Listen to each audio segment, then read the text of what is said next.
Hello बच्चों, कैसे हो? देखा प्रोजेक्टाइल मोशंस, समझा condition for the same range के क्वेश्चन करके देखे तुमने? मैंने तुम्हें बोला था कि condition for the same range की जो क्वेश्चंस हैं आप और लगा सकते हो जहाँ पे भी आपको दिखेगा। और सारे लास्ट ही जो आपके मैंने लास्ट लेक्चर में आपके सामने वो 3 क्वेश्चन करवाए थे, वो तीनों के तीनों question condition for the same range पे वैलिड थे और सारे के सारे जेई और नीट के PYQs ही थे। तो आप समझ सकते हो कितना आसान है, चीज़ें टफ बिल्कुल भी नहीं है। प्रोजेक्टाइल मोशन बहुत सस्ता टॉपिक है, बिल्कुल भी बच्चों महंगा टॉपिक बिल्कुल भी नहीं है। खैर, आज आपके सामने मैं थोड़े से और क्वेश्चंस जेई के करता हूँ ताकि आपको और रियलिस्टिक सिचुएशन समझ में आए। जेई के कुछ PYQs हैं वो, तो थोड़े से मैं और क्वेश्चन आपके सामने करता हूँ बैठ के, ठीक है? तो बोलते हैं, करते हैं। आइए, सबसे पहला क्वेश्चन है जो कि जेई 2024 में आया था, यानी कि इसी साल आया था। बहुत आसान क्वेश्चन है। The angle of projection for a projectile to have same horizontal range.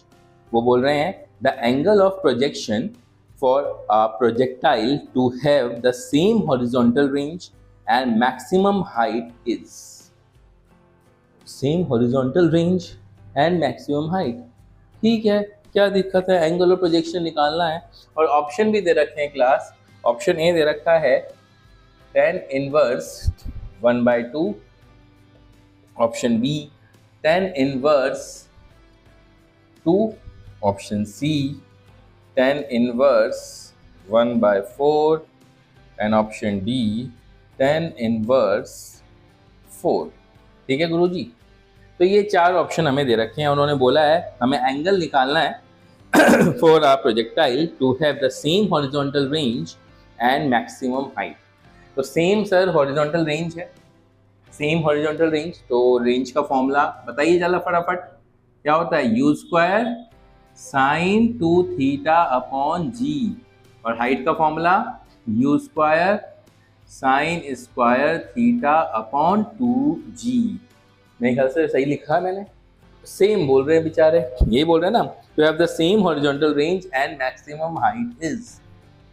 तो सर, तो u square sine 2 theta upon g which is equal to, उन्होंने जैसा बोला है हम वैसा ही करेंगे, हम आगे का पालन जरूर करेंगे। ये लीजिए, जी से जी उड़ गया, यू से यू स्क्वायर उड़ गया, और साइन 2 थीटा को लिख सकते हैं 2 sine theta cos theta is equal to sine square theta. और मेरे ख्याल से सर जी यहाँ पे 2 इंटू 2 4 भी आएगा, ये 4 उधर चला जाएगा, एक साइन थीटा से एक साइन थीटा उड़ गया और आपके सामने आंसर भी स्पेश हो गया। कितना सस्ता सवाल था। tan theta is equal to 4, तो theta is equal to tan inverse 4। तो मेरे ख्याल से आपके सामने आंसर आ गया है। ये था हमारा जेई के पेपर में आया था, जेई मेंस में आया था 2024 का क्वेश्चन। बताइए, तकलीफ है? क्या कह रहा है? जैसा कहा वैसा कर दिया उन्होंने, बोला सेम था, रेंज और हाइट सेम थी, लिख दी सेम, और वहीं से काटा पीटी स्टार्ट होगी। काटा पीटी यू स्क्वायर से यू स्क्वायर कट, जी से जी कट, सीधा काटा पीटी करनी है, कुछ नहीं करना। ठीक है, चलो नाउ एक और क्वेश्चन करते हैं। An object is projected in air. अच्छा भाई, एक ऑब्जेक्ट है, इज प्रोजेक्टेड इन एयर, ठीक है, डाला गया, डाला गया with initial velocity u, with initial velocity u at an angle of theta, theta angle पे, ठीक है भाई। The projectile motion is such that horizontal range r is maximum. Sir ji maximum range बोल रहा है, projectile motion is such that the horizontal range r is maximum. Another object is projected in air with a horizontal range, यानी चलो step by step करते हैं class, ठीक है? चलो सबसे पहले यह आया था जेई मेंस 2022 में, इंटीजर बेस्ड क्वेश्चन है, ठीक है? जेई मेंस 2020 में, जेई 2022 में वो क्या कह रहा है? एक ऑब्जेक्ट है, ठीक है सर, ये लो, और ये इसको ऐसे फेंका गया है ना, एंगल थीटा बनाते हुए। कितने अच्छे लोग हैं, तो एक object is projected in air with initial velocity u at an angle theta. The projectile motion is such that horizontal range r is maximum. Maximum है तो मतलब कि थीटा 45 होगा। ये तो आपकी बात 16 आने सच है। तो जो मैक्सिमम रेंज होगा u स्क्वायर साइन 45 साइन 1 हो जाएगा, तो u स्क्वायर बाय g, ये आपकी मैक्सिमम रेंज आनी तय है। ओके, तो ये आपकी मैक्सिमम रेंज है, क्योंकि u स्क्वायर साइन 2 थीटा आपको पता है ना भाई फॉर्मूला, भूल मत जाना, सब कुछ भूलना लेकिन ये बेसिक फॉर्मूले मत भूलना। तो u square sine 2 theta upon g है, तो थीटा आपका 45 डिग्री है, तो sine 91 again u square by g. तो यहाँ पे उन्होंने बोला maximum range. Another object is projected in air, okay, with a horizontal range half of the range of the first object. यानी कि एक और ऑब्जेक्ट को प्रोजेक्ट किया गया with a horizontal range half of the range of the first object. पहले वाले की रेंज सर इतनी थी, तो दूसरे वाले की रेंज क्या हो जाएगी, half of the range of the first object. यानी कि जो आर की वैल्यू होगी, राइट, वो कितनी होगी, आर मैक्स बाई 2। हाँ ये ना, जो दूसरा ऑब्जेक्ट है भाई, ये पहले वाले का है, ये फर्स्ट है, ये सेकंड का है, सिंपल है ना। तो सेकंड वाला उन्होंने बोला है पहले वाले का आधा है ना, are max by 2। Okay, the initial velocity remain the same in both the cases. कितने अच्छे लोग हैं, यानी कि मेरी इनिशियल वेलोसिटी सर सेम है, बिल्कुल सेम है सर, धन्यवाद, आपकी बड़ी कृपा है सर, ठीक है। अच्छा, the value of angle of projection eight which second object is projected will be. Low sir, अब ये पूछा और इंटीजर बेस्ड सवाल है, ऑप्शन नहीं दिए गए हैं, तो it is an integer based question, ठीक है। आते हैं, बड़े स्कोरिंग होता है, ध्यान रखना चाहिए। एडवांस में भी सबसे ज़्यादा स्कोरिंग अगर कोई चीज़ होती है, क्योंकि नेगेटिव मार्किंग उसमें नहीं होती, ठीक है। तो इंटीजर बेस्ड क्वेश्चन करने की कोशिश किया करो, कैसे है कैसे नहीं, फिगर बनाने की कोशिश किया करो, क्या बोल रहा है, जैसा बोल रहा है वैसा करते जाओ ना। ये पहली इक्वेशन हो गई, ये दूसरी इक्वेशन हो गई, दोनों को डिवाइड कर दूँ, आपकी आज्ञा हो तो दोनों को अगर मैं डिवाइड करता हूँ तो R max upon R max by 2 is equal to u square upon g और u square sine 2 theta upon g. G से जी कट गया, ये इससे कट गया, तो अब सर इससे ये कट गया, तो मेरे ख्याल से कुछ नहीं बचा।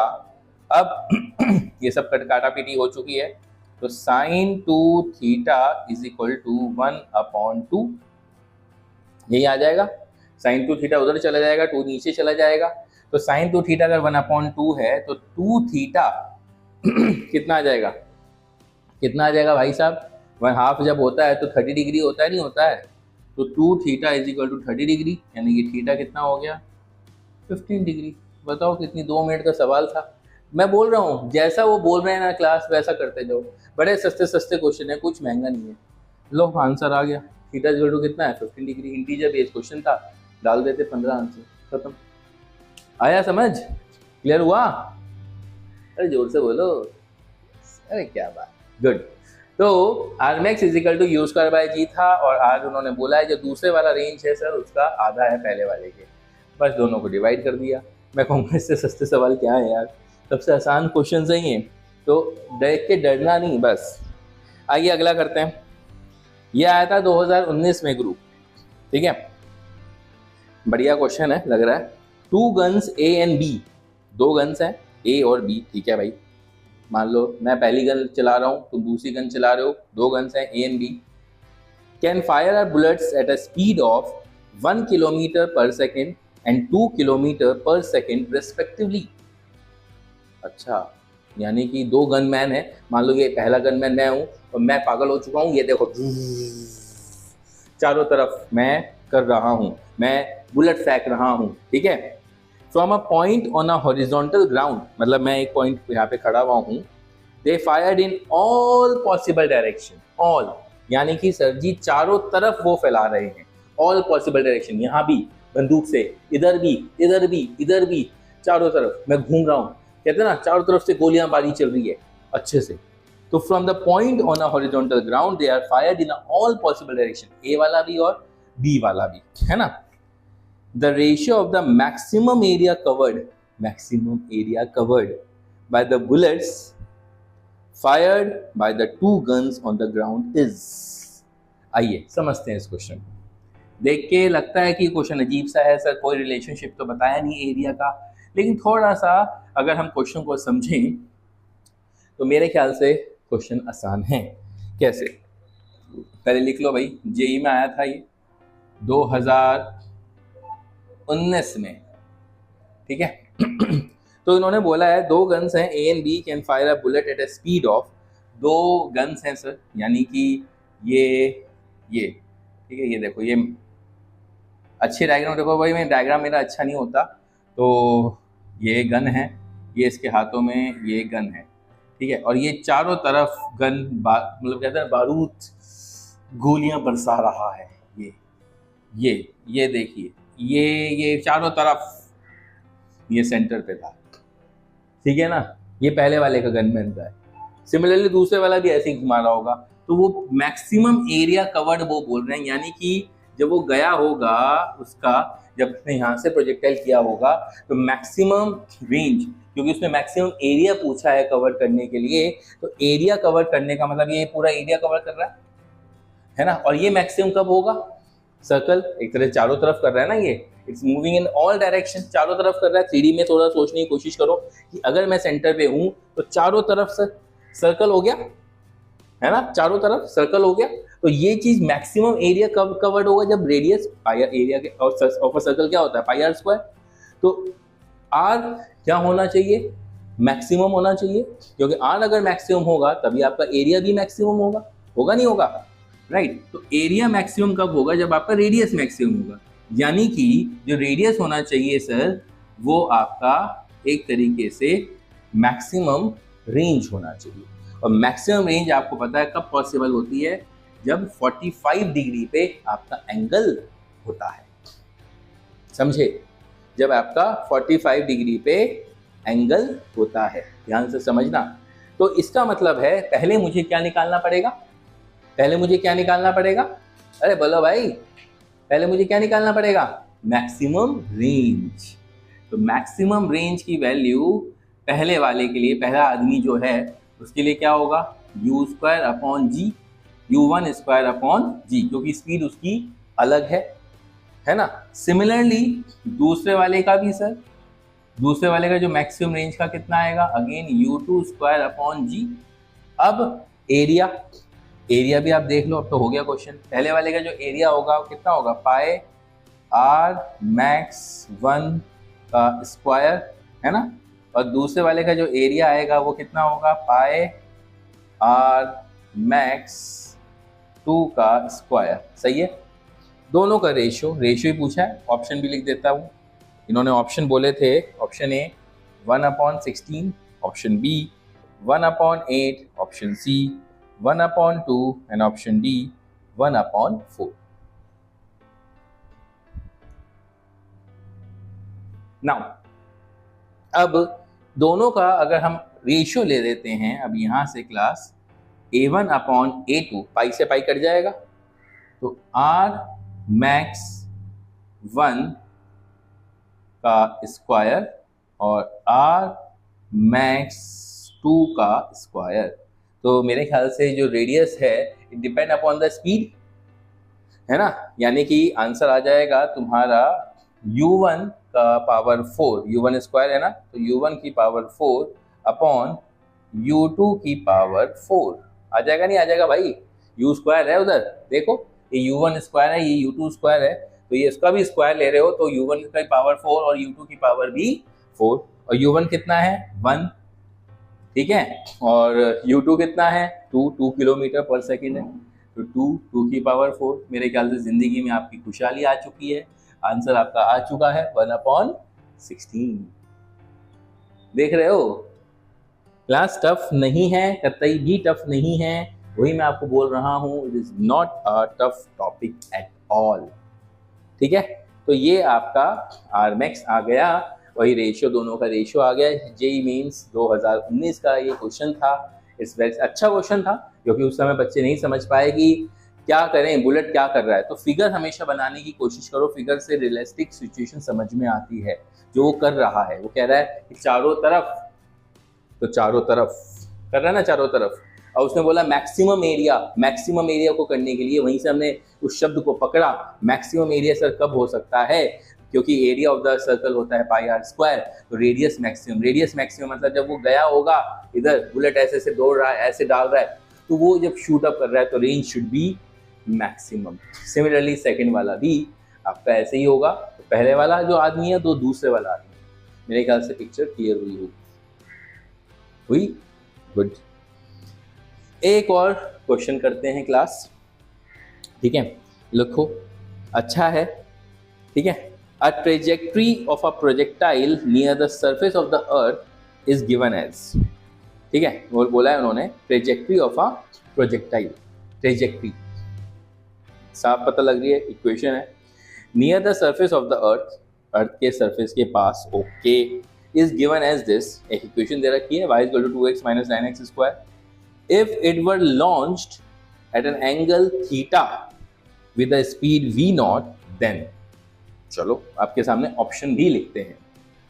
आइए, क्या बोला है इन्होंने, एक ट्रेजेक्ट्री है, near the surface of the earth है, ठीक है क्लास, ठीक है, और y is equal to 2x minus 9x square, right, if it were launched at an angle theta with a speed v naught, ये लो, ये स्पीड v नॉट है और एंगल कितना है, थीटा है, स्पीड v नॉट है, और g की वैल्यू भी बड़े अच्छे लोग हैं, 10 मीटर पर सेकेंड स्क्वायर दे रखा है ना।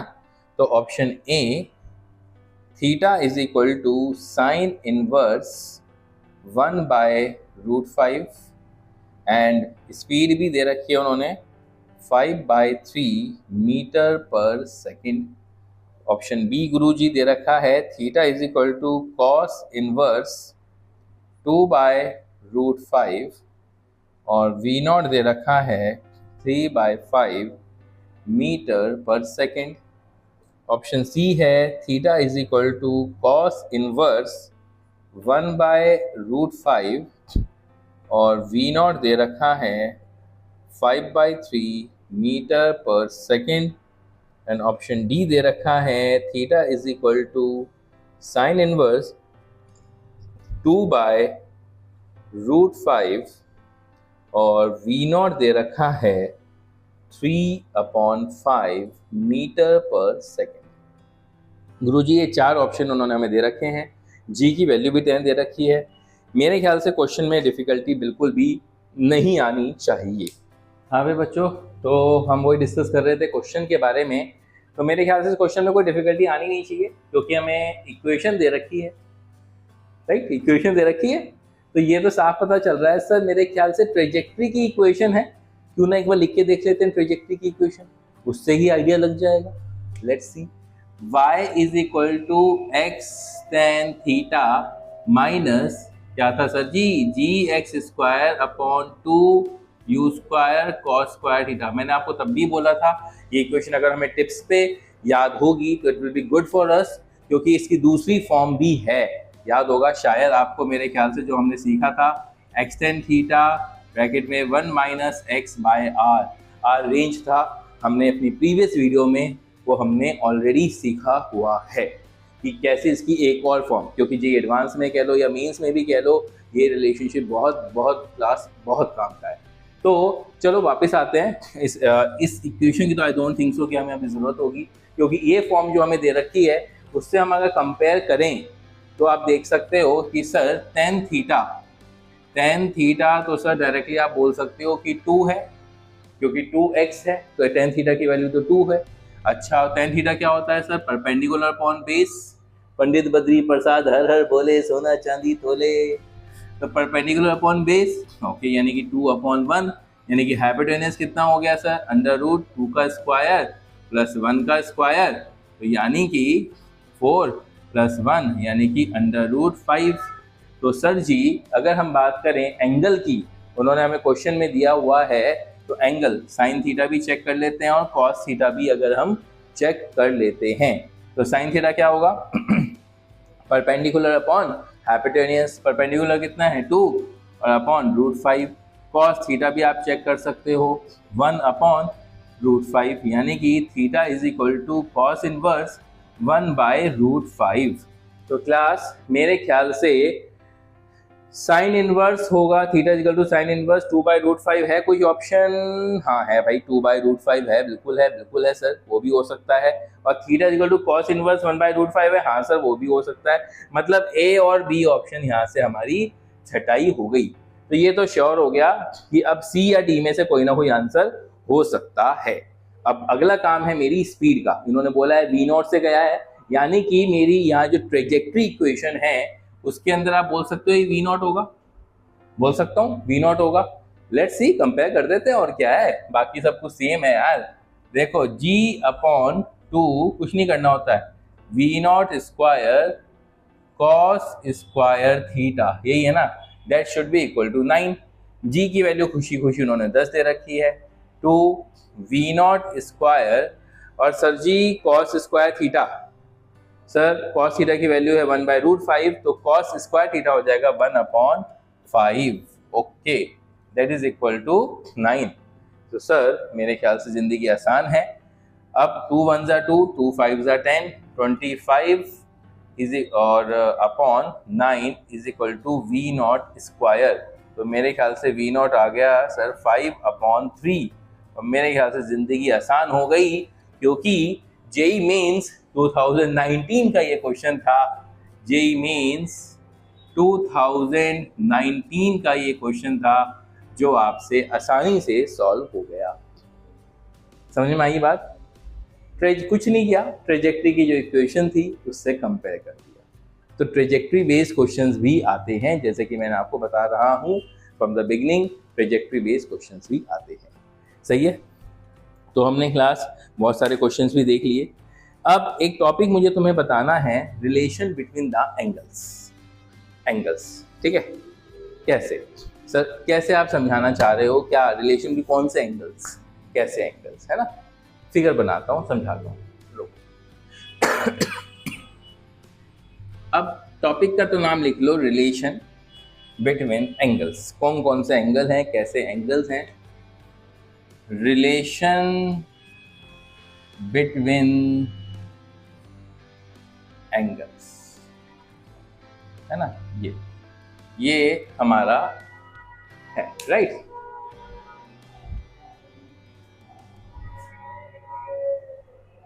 Relation between angles. तो अब अगर मैं कहूं क्लास, ये एक प्रोजेक्टाइल को मैंने फेंका, ये मैंने एक प्रोजेक्टाइल को ऐसे फेंका, है ना, ये ऐसे फेंका, और मैं देख रहा हूं ये एंगल कितना बना रहा है, थीटा बना रहा है सर, थीटा बना रहा है एंगल। तो अगर मैं बोलूं वो यहाँ पे एक हाइट h है, जहां से एक बिल्डिंग से वो क्रॉस होके गया, तो ये हाइट h है सर। तो ये पॉइंट मैं कह रहा हूं, मैं ऐसे देख रहा हूं, ऐसे देख रहा हूं उसको, उस पॉइंट को देख रहा हूं जहां से मेरा प्रोजेक्टाइल पास हो रहा है। तो मान लो वो एक हाइट h का लैंप पोस्ट है या कुछ भी बिल्डिंग है, जहां से मैंने अपनी बॉल को जो फेंका है, जो मैंने बॉल को यहाँ से यहाँ थ्रो किया है, तो डेफिनेटली वो ऐसा पाथ लेगा। मैंने एंगल थीटा के साथ वो फेंका, लेकिन सर यहाँ से उसकी अगर हम प्रोजेक्शन देखें, इसको बोलते हैं ना प्रोजेक्शन, हाँ ऐसे, तो ये एंगल मान लो वो अल्फा बना रहा है, राइट? मान लो वो अल्फा बना रहा है। और सेम यही चीज डेफिनेटली अगर यहाँ से मेरा कोई दोस्त है भाई, वो इसको अगर ऑब्जर्व करे सर, यहाँ से उसको अगर वो ऑब्जर्व करे, तो वो भी एंगल कितना बना रहा है, मान लो बीटा बना रहा है। नाम दे दिए, बाकी कुछ नहीं है, अल्फा और बीटा। आप कुछ भी दे सकते हो, A for B, B C D, कुछ भी दे सकते हो। तो इस पॉइंट पे हम ऑब्जर्व करने की कोशिश में लगे हुए हैं कि सर ये वाला जो पॉइंट है, यहाँ से तो एंगल बना रहा है अल्फा, यहाँ से वो एंगल बना रहा है बीटा, है ना? तो अब ये और ये हाइट कितनी है सर जी? ये h हाइट है। मान लो ये पूरी रेंज कितनी होगी सर? आपको तो पता ही, आपने तो बताया ये रेंज r होगी।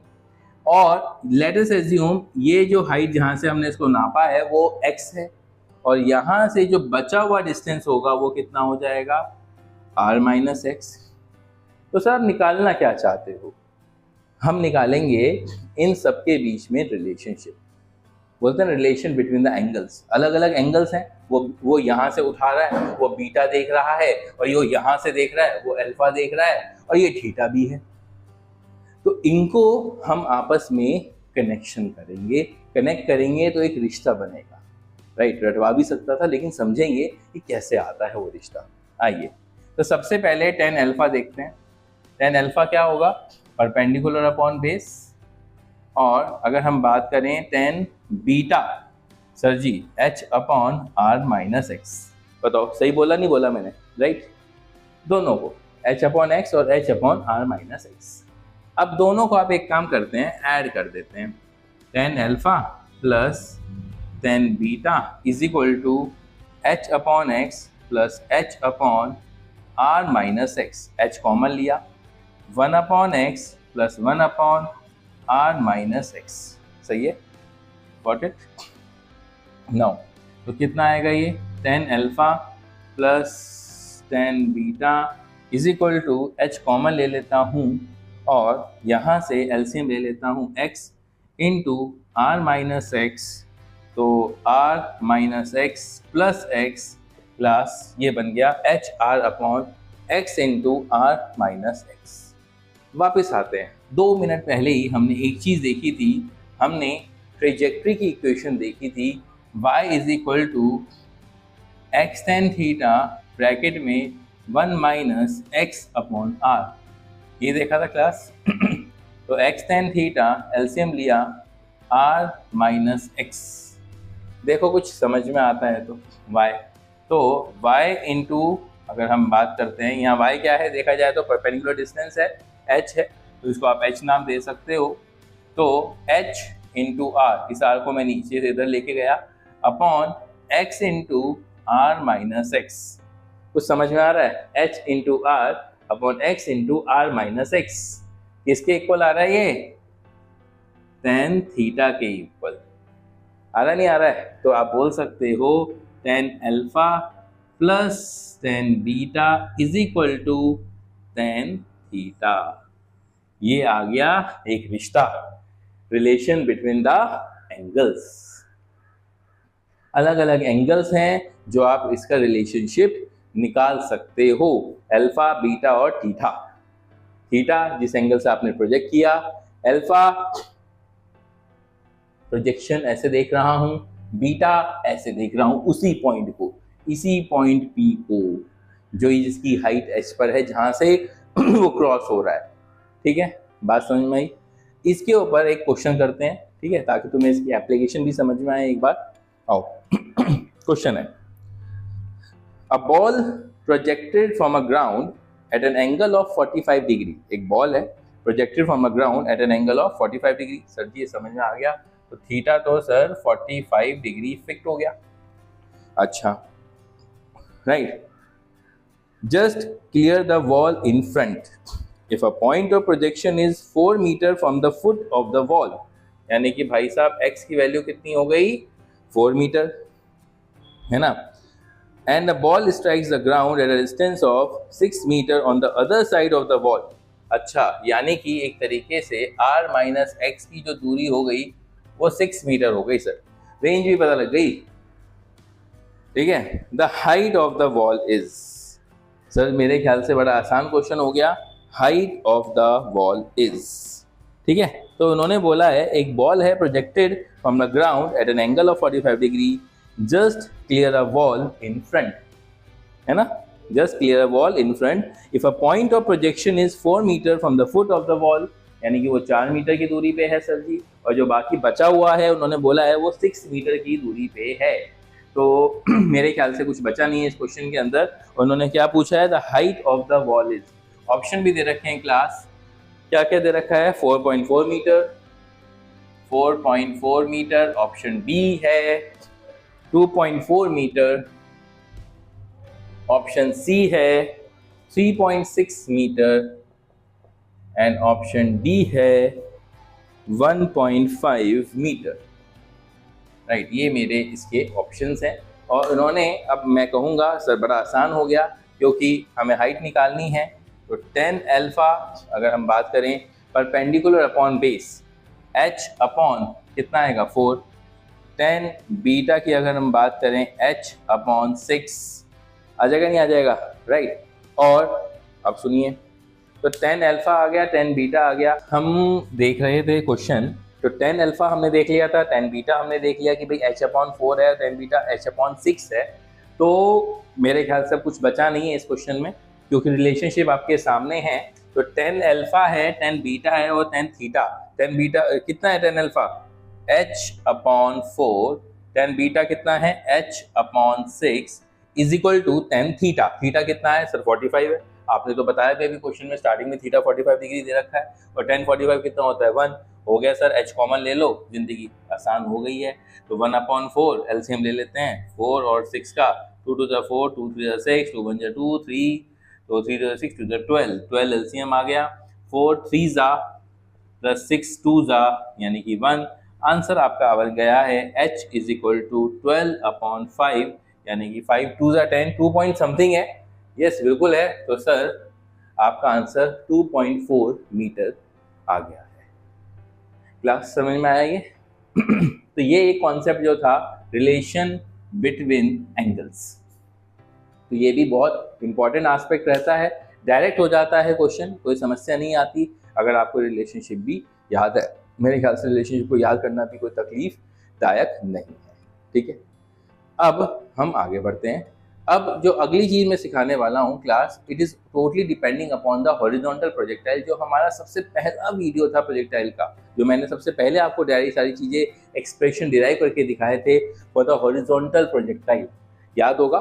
ऐसे हमने फेंका था हाइट से, बिल्डिंग से हमने बॉल को इधर ऐसे फेंका, तो वो हॉरिजॉन्टल प्रोजेक्टाइल था, याद है। उसके बाद हमने सेकंड नंबर पे एंगुलर प्रोजेक्टाइल, और उसी के बाद हमने उसी के ऊपर बेस्ड बहुत कुछ condition for the same range, last वाली वीडियो में हमने देखे ही थे, बहुत सारी कंडीशंस देखी थी, और आज हमने ये भी देखा। तो अगला जो पार्ट है वो है तुम्हारा जो पहला पाला पार्ट था, उसको प्लीज एक बार दोबारा से देख लेना इफ यू हैव फॉरगॉटन, और अगर याद है तो बहुत अच्छी बात है, that is a very very good thing.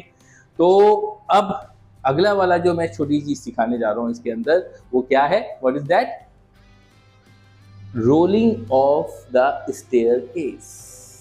बहुत सिंपल है, आइए। Rolling of the staircase. अगर मेरी कोई बॉल है, खेलते हैं है ना, बच्चे हैं, कुछ भी है, ऊपर से नीचे बॉल फेंकते रहते हैं, ऐसे लुढ़कती आती रहेगी। बताता हूँ, बहुत सिंपल एस्पेक्ट है वो भी, कोई भी वो डिफिकल्ट एस्पेक्ट क्लास नहीं है। ठीक है, आइए। तो सबसे पहले ये रब कर देता हूँ, rolling of the staircase. Rolling of staircase कैसे वो जाता है। मान लो ये मेरी सीढ़ी है और ये मेरी एक बॉल है ना, बॉल जैसे बच्चे खेलते हैं ना, ये देखो ये देखो ये देखो ये देखो ये और ये है ना। अब इसकी जो विड्थ है उसको हम मान लेते हैं सीढ़ी की W, और जो इसकी हाइट है वो हम मान लेते हैं H। ठीक है, अच्छा अब ये चीज क्लास हमेशा एज्यूम करके चलनी होगी आपको, उसका भी आपको मैं रीजन बताऊंगा डेफिनेटली कि क्या वो चीज है। अगर बॉल गिरती है, बॉल को ऐसे गिर रही है, गिरेगी ना ऐसे टन टन टन टन टन टन, ऊपर से नीचे आते आते गिरेगी, एक इधर गिरी फिर इधर गिरी फिर इधर गिरी फिर इधर गिरती है ना, टन टन टन टन ऐसे गिर रही है, तो वो हमेशा किनारों पे आके टकराएगी। हमेशा, ये हमेशा ध्यान रखना, वो किनारों पे आके टकराएगी। उसका बहुत बड़ा इंपॉर्टेंट एस्पेक्ट तुम्हारी जिंदगी में रहेगा। तो मान लो अगर जैसे यहाँ पे ये दो, इस बॉल यहाँ आके टकराई, ठीक है, ये वाला ये पॉइंट है, तो उसने कितनी विड्थ कवर कर ली सर, हॉरिजॉन्टल डिस्टेंस कितना कवर कर लिया, ये लो कितना हॉरिजॉन्टल डिस्टेंस सर कवर कर लिया, किनारों पे था सर, कितना था हॉरिजॉन्टल डिस्टेंस W है, और ये W है 2W हो गया सर, दूसरी सीढ़ी पे गिर रहा है ना। और हाइट कितनी कर ली सर, ये भी हाइट भी जो उसने कवर करी है कितनी है, H है और H है, कर ली नहीं कर ली। तो अब हम मान के चलते हैं कि nth, हमें नहीं पता ना कौन से सीढ़ी पे जाके गिरेगा, लेट अस अज्यूम वो nth सीढ़ी पे जाके गिरता है, ऊपर से नीचे गिर रहा है, nth सीढ़ी पे जाके वो गिरता है। तो अब उस केस में अगर आप नोटिस करो जो हाइट उसने कवर करेगा इट विल कवर NH, क्योंकि अगर एक हाइट जो एक सीढ़ी की जो हाइट दे रखी है वो H है तो कितनी हो जाएंगी टोटल सीढ़ी आपकी NH। ऐसे ही W डैश यानी कि वो कितना हो जाएगा NW। अगर मैं देखूं सीढ़ी की डायमेंशंस हैं क्लास, ये W विड्थ है आपकी सीढ़ी की जो चौड़ाई है लंबाई ये है, तो H डैश हो गया और W डैश हो गया। अब कितना उसने रेंज कवर किया, रेंज तो सर आपने तो अभी फर्स्ट वाली वीडियो आपने देखी है, आपको पता ही है। तो रेंज हमारा क्या था, इनिशियल स्पीड था और under root time of flight, यानी कि कितना वहां से वहां तक आने में समय लगा। तो distance equal to speed into time. Speed आपको भी पता है जो हॉरिजॉन्टल स्पीड रहती है वो कांस्टेंट रहती है, यू मस्ट बी कांस्टेंट, आपको मैंने बताया था। तो यू मस्ट बी कांस्टेंट, तो 2h डैश अपॉन जी। और रेंज कितनी हो गई सर टोटल NW NH के लिए, तो रेंज हो गई सर NW U और अंडर रूट 2h डैश की जगह पर आप डाल दोगे NH अपॉन G। फिर यहाँ से आराम से आपको n की वैल्यू निकालनी है, स्क्वायरिंग बोथ साइड, जिंदगी बल्ले बल्ले, कुछ नहीं करना आपको। तो n square W square is equal to U square into 2NH upon G। ठीक है, आप देखोगे n से n एक उड़ गया है और आई थिंक सो n की वैल्यू आ जाएगी तुम्हारी 2U square H upon G into W square. ठीक है, आप याद रखना चाहते हो याद रख लीजिए, वैसे मैं तो कभी सजेस्ट नहीं करता, आपको सबको पता है, आप वहीं की वहीं निकालिए एज पर द क्वेश्चन। ठीक है, ये मैंने फिर भी आपको निकाल के दे दिया है। अगर आपकी किसी की मेमोरी पावर बादाम और अखरोट बहुत खाते हो तो आप ये याद कर सकते हो। वैसे मेरा अगेन सजेशन यही रहता है, हमेशा चीज़ों को ऑन द स्पॉट सोचा करो और डिराइव करो, तभी तुम्हारे फिजिक्स का डेवलपमेंट का मतलब है। सही है, तो बेसिक फॉर्मूलेज हैं, जब बेसिक फॉर्मूले याद रखने का बस। ठीक है, जो डिराइव चीज़ें हैं उसको कोशिश करो वहीं की वहीं डिराइव हो जाए। चलिए, तो इसके ऊपर बेस्ड एक क्वेश्चन आया था सन 2024, मतलब जो करंट ईयर है उसमें ही, अभी ताज़ा ही क्वेश्चन आया था 2024 में। आइए पढ़ता हूँ मैं आपके सामने। क्वेश्चन था a ball rolls off a top of a stairway. अच्छा, एक बॉल है, ठीक है भाई, stairway with a velocity u। Okay boss, horizontal velocity आपकी दे रखी है u with horizontal velocity u। अच्छा, the steps are 0.1 metre high. अच्छा, हाइट की जो वैल्यू दे रखी है भाई साहब वो दे रखी है 0.1 metre high and 0.1 metre wide. Sir बहुत अच्छे लोग हैं, ओके, ये तो कुछ भी नहीं है।